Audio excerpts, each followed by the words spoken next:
वो चाइना के death trap में फंस चुका है। अब वो चाइना का एक उपनिवेश के तौर पे बनने जा रहा है। फिलहाल उसको आईएमएफ बेल आउट पैकेज दे के रिवाइव करने की कोशिश कर रही है। तो ये बेल आउट पैकेज क्या होता है और कैसे चाइना के चंगुल में फंसा श्रीलंका, इसको हम समझते हैं। इससे पहले आपको श्रीलंका के बारे में कुछ चीजें पता होनी चाहिए। हमारा ये भी ब्रिटेन का गुलाम था। जो जो ब्रिटेन के गुलाम थे वो सब कॉमनवेल्थ कहलाते हैं। 4 फरवरी 1948 को ये स्वतंत्र हुआ। इसका पुराना नाम सीलोन था।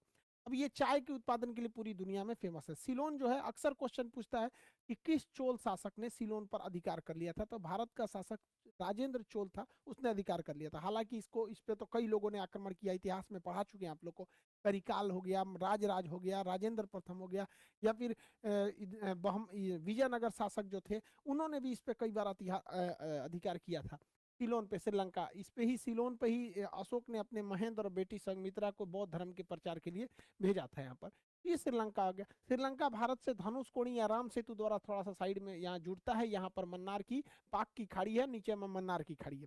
श्रीलंका की राजधानी जो है श्री जयवर्धनपुरम है। आप कोलंबो मत मार दीजिएगा, कोलंबो पुराना है। कोलंबो से भी पहले कैडी था, कैडी से भी पहले अनुराधापुर था। वो सब बहुत पहले की बात हो गया सर।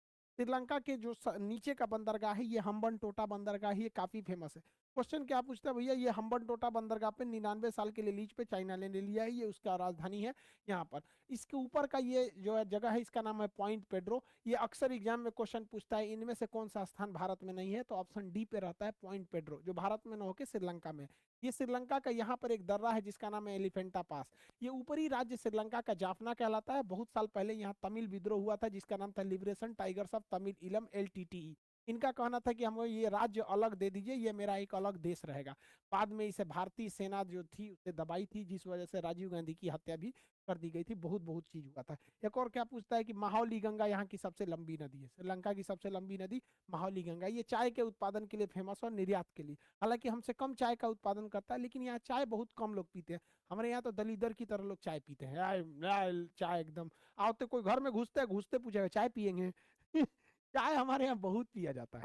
खैर आगे समझते हैं। हम लोग चाय बनाते हैं, उत्पादन करते हैं, पी के सब खत्म ही कर देते हैं हम लोग। श्रीलंका की अर्थव्यवस्था चौपट कैसे हुई? श्रीलंका की अर्थव्यवस्था चौपट होने के मेन रीजन था कोरोना और चाइना का कर्जा। कि श्रीलंका की अर्थव्यवस्था में 10% योगदान उसकी जीडीपी में टूरिस्ट का था, पर्यटन का। 10% जीडीपी में बहुत मायने रखता है। हमारे देश में सबसे बड़ी कंपनी जो है टाटा ग्रुप की है। टाटा सन्स है, टाटा स्टील है, टाटा टेलीकॉम है, टाटा की एयरलाइंस है, टाटा नमक है, टाटा का कुल्हाड़ी फावड़ा ये सब बनता है, टाटा के आपका। अब देखेंगे TCS है, कई कंपनियां हैं टाटा की। टाटा इतना बड़ा कंपनी होने के बावजूद भारत में केवल 5% जीडीपी में योगदान करता है।